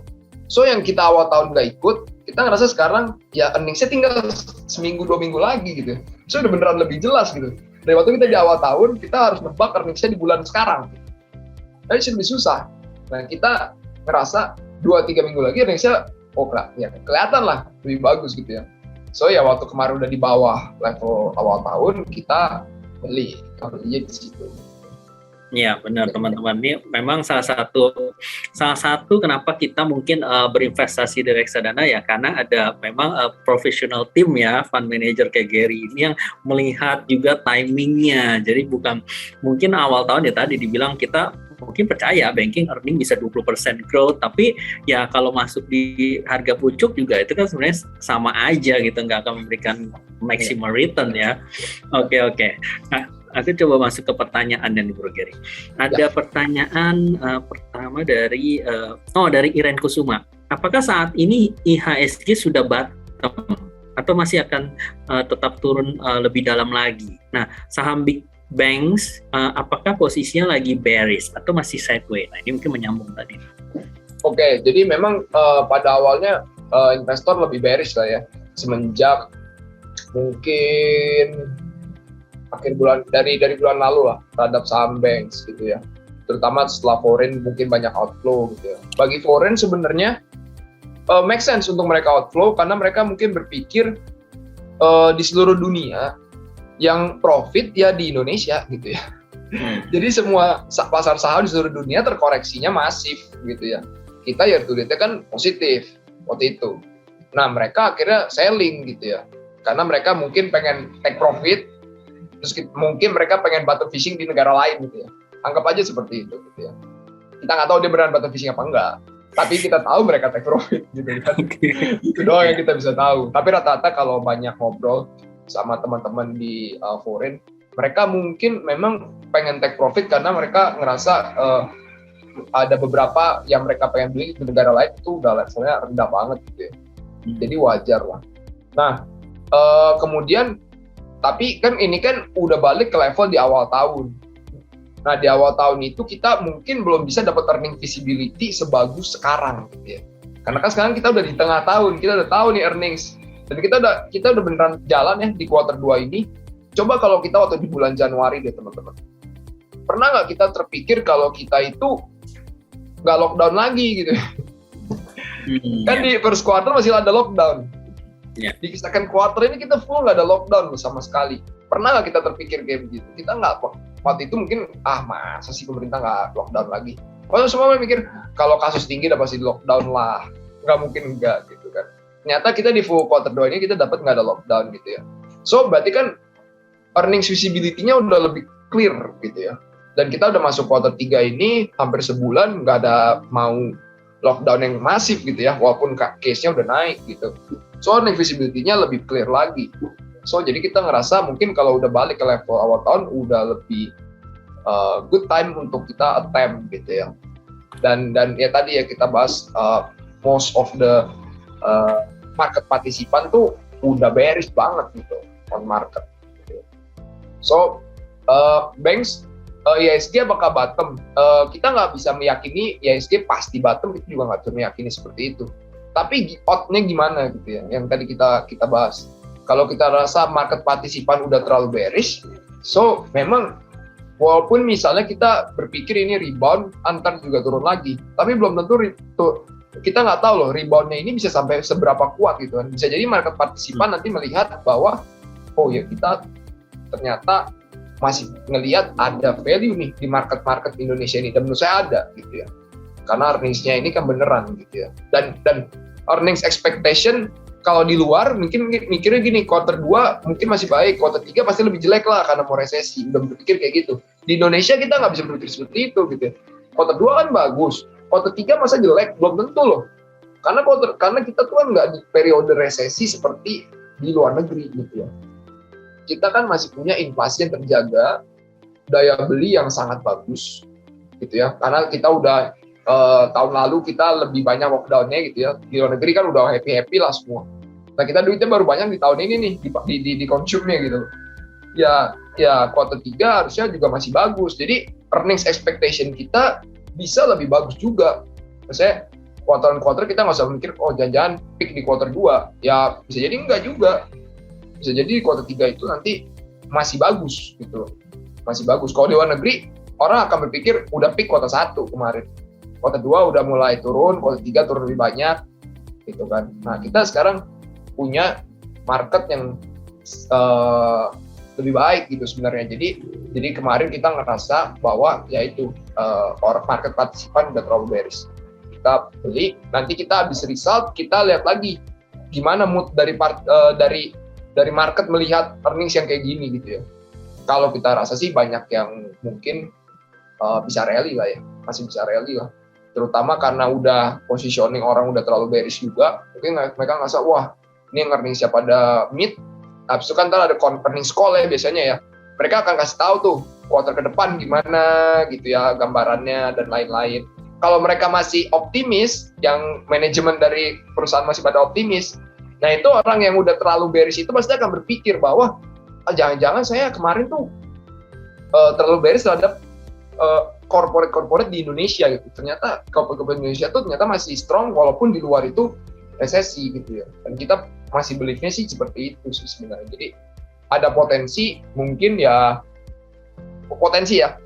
maksimum bearishness orang tuh kemarin.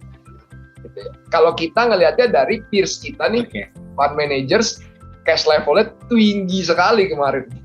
per akhir Juni. Itu cash effort tertinggi terakhir mungkin COVID period ya, COVID Maret. Nah jadi jangan-jangan itu maksimum bearishness orang. Jangan. Ya, tapi ya berarti kan paling nggak ada good chance untuk marketnya tuh rebound. Oke, menarik. Jadi tadi kalau target bearishnya yang aku baca tuh 6.500 itu nggak direvisi, nggak perlu ya? Atau kan since so far kelihatannya sih masih di situ lah ya. Kita ngerasa ya. Kalau kita udah lihat big rebound kayak kemarin 2%, kalau teman-teman di technical pasti bilang jangan-jangan itu udah jadi support yang kuat kemarin. So kita kalau retest ya ke situ aja. Gitu kan. Kalau kalian tahu teman technical ya. So ya kalau dari sisi katalis earnings-nya mungkin juga seperti itu sih. Karena kita belum lihat ada earnings downgrade ya di Indonesia. Oke, semoga ya. Oke, nah ini lanjut ke pertanyaan berikutnya, Bro. Dari Dewono. Dalam waktu dekat ini kan ada IPO Mora Telematika Indonesia atau Mora. Apakah saham IPO ini masuk dalam pertimbangan portofolio Bastra nantinya? Oke, jawabannya masuk, tapi kita rasa kita bakal dapat size atau barang dari sini ya. Karena teman-teman tahu sendiri ini IPO yang strategik kelihatannya. Karena valuasinya yang awalnya tinggi, di-revise jadi lebih rendah. So, kelihatannya itu strategik IPO dan kelihatannya kita walaupun kita mau pengen partisipan juga mungkin nggak dapat. Oke, tapi pertimbangannya masih sama, berarti ini kan karena dia masuk sektor telekomunikasi juga ya? Pertimbangannya karena itu juga ya? Ya, tapi memang valuasinya yang sebelumnya ditawarkan tinggi, sekarang ditawarkan rendah, tapi kelihatannya lebih selektif untuk yang bisa dapat gitu ya. Jadi mungkin kita nggak dapat lah ya Mora ini. Oke. Nah, pertanyaan berikutnya lagi, Bro. Ini dari Stephanie. Sebagai fund manager Bastra, seberapa yakin kinerja Bastra bisa positif? Oh, karena ini benchmarknya kan absolute ya. Tadi mungkin estimate 7%-an. Nah, seberapa yakin gitu? Dan besar perkayaan persentasenya apakah tadi yang 7%-an itu? Dan ya itu sih mungkin ya. Seberapa yakin bisa positif gitu. Ya. Per penutupan kemarin kita masih minus ya. Minus 2, sekian persen lah. Kita berusaha ya. Kita akan berusaha selalu untuk mengembalikan ke level yang positif lagi. Dan kita masih sangat pengen untuk bisa mengalahkan benchmark kita ya. Jadi kalau gap terhadap positif mungkin tinggal 2%, gap terhadap benchmark kita 5%, gap terhadap peak 12% kira-kira. Jadi itu adalah satu persatu tangga yang akan kita lihat terus-menerus gitu ya. So step pertama kita akan fokus untuk kembaliin ke positif. Nanti kita akan step keduanya ke ngalahin benchmark, step ketiganya balik ke peak. Jadi itu pasti akan kita lihat. Oke, bisa apa enggak? Kita rasa kalau marketnya konstruktif lagi ya, kayak kemarin, kita cukup yakin kita bisa balik ke positif dengan asumsi yang tadi kita udah jabarkan ya. Semoga earning season kali ini in our favor untuk bisa ngembaliin beberapa saham yang valuasinya udah terlalu salah atau bearish gitu ya, balik ke level yang lebih baik. Banyak saham tech yang harganya tinggal sepertiga bisa naik 50% aja, belum, masih jauh buat balik ke level sebelumnya gitu ya. Dan beberapa sudah ada improvement. Nah ini mungkin bisa jadi alpha generator yang besar buat kita kalau kita bisa di favor pada saat nanti lagi earnings call atau earnings season. Banks itu bagus-bagus, kita dengar ya earningsnya, karena kan dia punya earnings bulanan, pasti bagus-bagus tuh nanti keluar resultnya juga. Kita juga mau lihat tuh orang-orang yang mungkin melihat earnings banks ini kayak gimana, karena ya memang ekonominya kita baik sih ya, kita berjalan baik, mereka juga nggak perlu credit cost tambahan. Kalau luar negeri banksnya udah punya credit cost buffer lagi nih, mau resesi kan gitu ya. Terus tadi pertanyaannya apa lagi? Oke. Ini melanjutkan pertanyaan berikutnya nih. Ini kayaknya nyambung nih. dia ada beli Bastra di NLV 1.800. Mungkin ini kayak tadi ya, menyambung. Tech itu kan sempat turun sampai 30%. Mungkin kalau teman-teman technical tinggal sepertiganya gitu kan. Mungkin kalau teman-teman yang punya stop loss level gitu, itu kan setidaknya mungkin nggak akan sampai tinggal minus 60% gitu loh. Mungkin minus 20% dia udah cut gitu kan, sehingga save the money, bisa buy di bawah. Nah, ini mungkin menyambung nih. Apakah kalau beli Bastra tuh juga perlu stop loss gitu? Kapan harus average down? Nah, what do you think gitu? Ada strateginya nggak? Oke. Kalau pertama kita lakukan mekanisme stop loss dan lain-lainnya itu kita lakukan ya. Contoh, banyak sih contohnya. Tadi kayak teh di awal tahun nih, benar, tinggal sepertiga. Kita 20% juga kabur. Bener, kita 20% juga kabur. Kalau enggak kita turunnya nggak kayak tadi, nggak ribon begini ya. Terus kita udah ke bawah deh, gitu kan. Abis kabur, abis cut loss, sebenarnya take profit sih, karena itu profit di tahun sebelumnya. Itu kalau ikut webinar yang lain, kita udah kasih tahu itu sebenarnya profit dari tahun sebelumnya, kita take profit di Januari, tapi take profit ya bukan di peak gitu ya. Jadi kalau banyak udah pada yang senior di sini juga pasti tahu lah. Paling susah tuh take profit di peak. Take profit itu cuma ada dua, besokannya naik lagi makin jauh, atau besokannya memang lagi udah agak turun, kita take gitu ya. Kalau bisa take profit benar-benar di atas tuh, mungkin malamnya udah doanya udah dewa.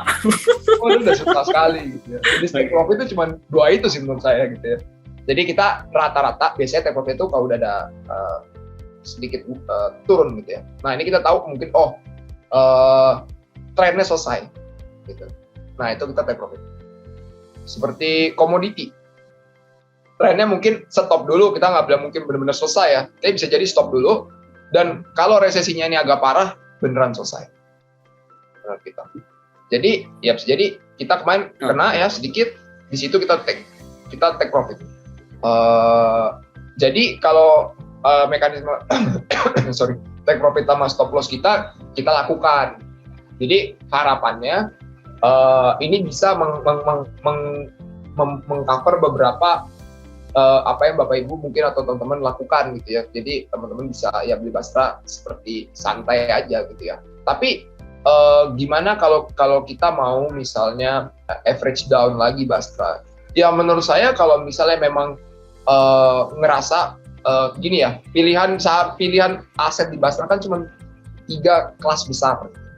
Saham, bonds, sama cash gitu ya.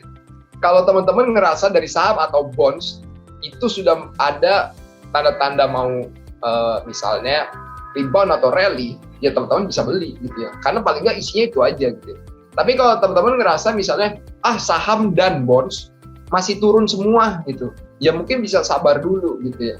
Tapi kalau ngelihat kayak saham dan bonds ada yang mau rally, ya udah, saya mikirin pemilihan saham saya kok kayak salah mulu ya gitu ya. Atau misalnya ya ada yang benar ada yang salah gitu, ya udah kita taruh di Bastra aja. Jadi mungkin posisinya udah beli di atas, beli lagi mungkin di levelnya kayak, saya merasa saham mau naik nih ke depan, tapi saya nggak tahu mana yang naik lebih baik. Udah kita bisa kasih ke Bastra. Bastra itu tadi kita pilihnya itu gitu ya. Kita lagi pilihnya itu gitu. Apakah pasti benar kita dengan pilihan kita itu belum tentu juga. Tapi kita ya banyak lah yang tadi kita udah pertimbangin, kita kasih contoh gitu ya. Dan ya kelihatannya sih bisa in favor kita lah. Kalau kita ngelihat kemarin reboundnya kayak gitu ya, ternyata apa yang kita pilih tuh, bener nih, contoh. Pasti Bro Yogi juga ngelihat, Bukalapak udah berapa lama Yok sideways? Iya, lama ya. Kemarin rally. Ya. Berarti pilihan tech kita belum bisa jadi tidak salah. Ya. Bisa jadi. Karena orang mulai pikir, jangan-jangan ini tech ini masih ada value di sini gitu loh. Karena udah turun signifikan banget gitu. Jadi ya at least mengembalikan valuasinya ke level yang lebih baik loh gitu. Nggak perlu harus balik ke high gitu, kita sih nggak perlu ya. Di bawah 50% juga udah banyak ya. Iya kan. Tapi kalau ke harga IPO, waduh itu Beggar 3 ya. Beggar 3 bisa kali, tuh jauh sih. Tapi kita kalau dapat 50% aja mungkin itu balik ke valuasi dia yang seharusnya gitu ya. Cukup sih buat kita. Ya itu Bukalapak termasuk salah satu pilihan kita sih di tech. Ya, Karena mungkin kita dengar contribution marginnya tuh udah mulai naik positif. lagi ya. Ya. Oke, teman-teman, mungkin kalau yang tadi case itu mungkin teman-teman perlu cermati juga dari sejak kita ngikutin Basra ini sejak 3 tahun ini kan sebenarnya on average kenaikannya returnnya 20% ya per tahun ya on average, dan itu tapi kalau bagi orang yang invest mungkin 2 tahun yang lalu ya tentu akan merasakan untung. Jadi memang time horizonnya juga perlu kita jaga gitu ya, jadi punya expected return-nya ini kan bukan 1 bulan 2 bulan gitu, mungkin ini untuk lebih ke 3 tahun. Nah ini baru lebih sesuai lah dengan profilnya mungkin ya, dan tentunya nanti Bro Gary dari Trimega juga akan sering update perkembangan Bastra itu ke teman-teman, makanya supaya kita rajin juga mendengarkan update strateginya gitu ya. Oke, kita lanjut lagi ke pertanyaan dari Jasni, ini lebih ke mungkin ke makro ya. Minggu depan jika The Fed naikin suku bunga di atas ekspektasi, apakah market masih akan koreksi? Oke, ekspektasi sekarang sudah sangat tinggi, 75 sampai 100. Menurut kita mau 75 ataupun 100, dua-duanya market sudah mengerti gitu ya. Mengerti kalau Fed tuh ke situ gitu ya. Nah, market akan lebih fokus melihat di mana data inflasi yang keluar di awal bulan 8. Dan apabila di bawah ekspektasi, itu bisa rally. Karena itu mungkin akan jadi data inflasi pertama yang di bawah ekspektasi setelah berapa bulan ya. Kan berapa bulan ini selalu above gitu kan. Ya. Jadi kalau ini bisa di bawah ekspektasi, market happy banget sih. Karena orang berpikir bener nih kemarin inflasinya peaknya kemarin gitu ya. Jadi Fed-nya juga mikir, oh ternyata kalau inflasinya udah kita tahu nih ujungnya di situ, berarti kita udah bisa lihat nih kita perlu naik suku bunga tuh sampai berapa sih gitu loh. Kalau sekarang kan Fed cuma naikin terus sampai dia tahu inflasinya stopnya di mana gitu ya. Mereka kan ketinggalan nih, mereka ngejar gitu. Kalau mereka udah tahu, oh gue ketinggalan aja sampai sini, dia udah ujungnya di sini. Ya Fed akan ngelihat nanti inflasi ini turunnya seberapa, nah Fed cuma sampai situ nanti. Misalnya mereka berpikir inflasi tahun depan full year 4-5% gitu ya. Ya mungkin sekarang rate-nya di total aja 3,5 sampai 4 itu cukup gitu ya.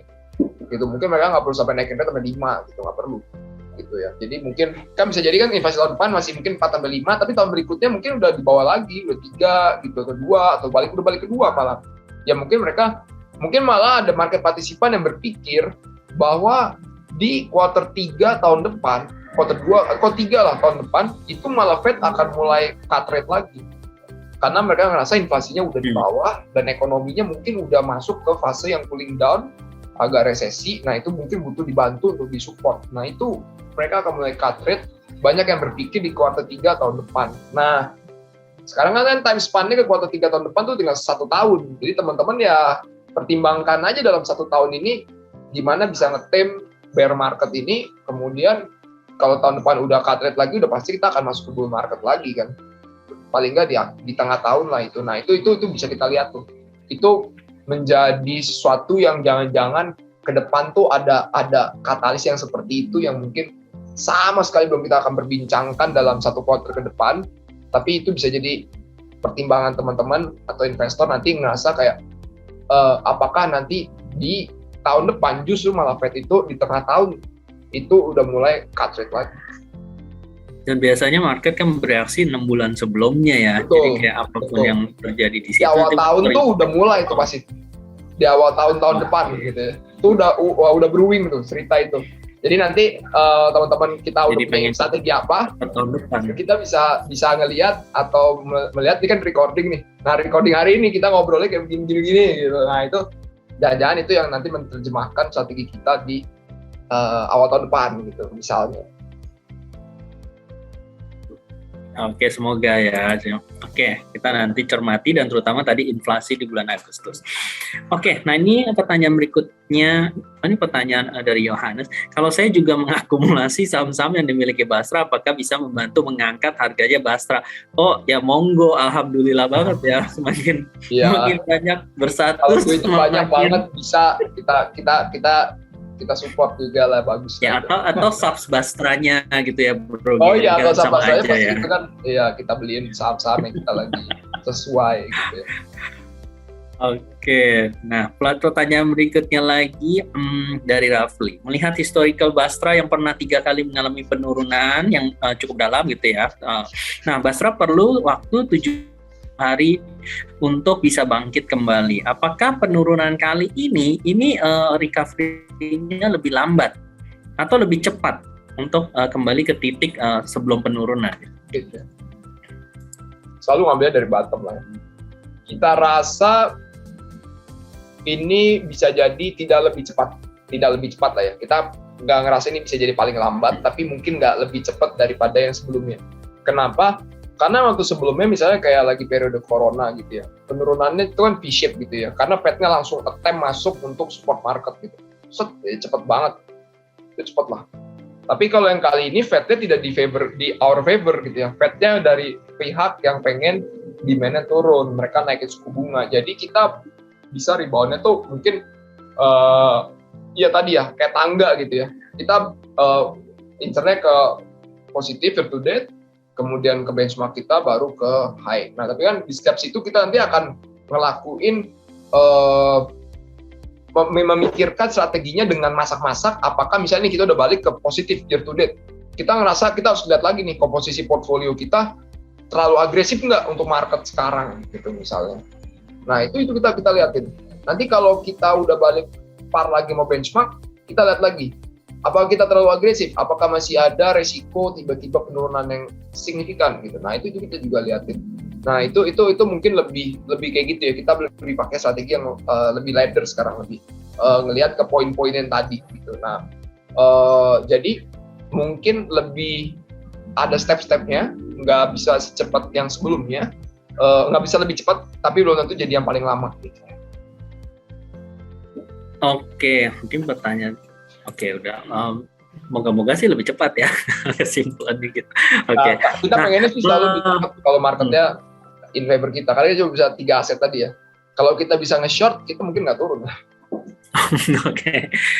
Oke, mungkin ini karena udah hampir di penghujung sesi ya, jadi mungkin aku coba men-summary sedikit. Jadi memang balik lagi posisinya dari fund manager Bastra ya, Gary melihat bahwa sektor-sektor yang menjadi pilihan saat ini ada tadi yang punya good catalyst gitu sama earning growth momentum ke depannya gitu. Nah, sektor-sektor mana tadi sudah disebutkan, ada telekomunikasi atau tower gitu kan, ada juga big caps-nya, sama ada teknologi yang mulai dilihat-lihat nih. Kenapa? Karena salah satunya mungkin apakah inflasi udah mulai peak gitu, sehingga ketika nanti inflasinya slowing down, ini tentu akan menguntungkan salah satunya sektor tech ini gitu. Dengan banyaknya katalis positif juga dari Indonesia gitu kan, karena inflasi masih rendah, terjaga, dan mudah-mudahan juga currency-nya tetap aman gitu ya, nggak terlalu melemah banget rupiah. Nah ini seharusnya bisa tetap menjadi katalis buat IHSG sendiri juga, karena IHSG kita lihat kan sempat udah mendekati 65, harusnya ya selling pressure-nya mungkin ya, kalau dari tadi kan yang dibilang fund-fund yang pegang saham tuh harusnya udah banyak pegang cash lah, sehingga kalaupun market mulai bullish ya harusnya mereka malah justru buy terus gitu kan, logiknya kan ya. Nah, cuman memang balik lagi kebijakan-kebijakan ini kan tergantung global juga. Mungkin di Amerikanya tuh tadi inflasinya seperti apa, terus nanti apakah BI rate naik atau enggak, ini kan akan mempengaruhi mungkin outflow ke depannya gitu ya. Nah, jadi ya so far memang yang diharapkan adalah Basra bisa tetap cetakin aja yang positif gitu di tahun ini sesuai dengan benchmarknya, dan bahkan mungkin targetnya tentu ketika itu tercapai kita bisa coba eskalasi lagi ke all time high-nya gitu, bagusnya gitu ya. Kalau semua investment thesis-nya tuh berjalan gitu. Dan yang oleh dari karena itu sebenarnya waktu yang tepat itu adalah waktu yang memang kita beli bertahap, average buy di saat-saat yang harga belum tinggi gitu. Karena kalau harga tinggi kan nanti ya return-nya jadi mungkin kurang maksimal gitu. Mungkin dari Bro Gary ada yang mau ditambahin lagi dari mungkin udah, mungkin ya tadi ya kita di awal juga udah say sorry untuk teman-teman, mungkin ada banyak yang berinvestasi banyaknya di tahun ini terkena terdampak penurunan, tapi kalau bisa kita panjangin lagi ya time horizon-nya kita bareng-bareng, dan kita selalu dengan mata terbuka nih ngeliatin, mungkin udah banyak kena bear market, udah banyak yang kayak katanya aplikasinya di delete aja gitu ya. Lupa aplikasi gitu ya, which is kalau kita enggak, kita beneran on daily kita liatin, bener-bener kita liatin, sebosan apapun market kita berpikir gimana caranya bisa mengembalikan performance, dan ternyata kita dapat ya, kemarin bisa rebound 2%, kita 1,7 gitu, 1,8 ya, mungkin banyak yang udah too bearish juga nggak dapat rebound gitu ya, udah turun banyak nggak dapat rebound juga banyak gitu pasti. Nah kita tetap cari, kalau ada kesempatan kita akan attempt. So sorry untuk performance di tahun yang ini masih belum baik, kita akan coba di second half ini ya untuk balikin performance yang kita dengan tadi strategi yang step ladder itu aja sih. Ya, dan peluang sebenarnya selalu terbuka lebar ya, sebenarnya masih banyak peluang-peluang even di market bearish sekalipun gitu ya. Oke, kalau gitu thank you banget Bro Gary waktunya, bincang-bincangnya cukup panjang. Tadi kita udah pembahasannya dari makronya juga, dari investment strategi dari pengelolaan Bastra juga. Thank you juga buat teman-teman semua yang udah hadir di sini. Moga-moga nanti kita tetap tunggu update-update yang berikutnya ya dari Bro Gary mengenai Bastra ini. Semoga kita bisa berjumpa di lain kesempatan lagi. Oke, thank you Bro Gary and team. Thank you teman-teman semua. Sampai jumpa lagi. Bye.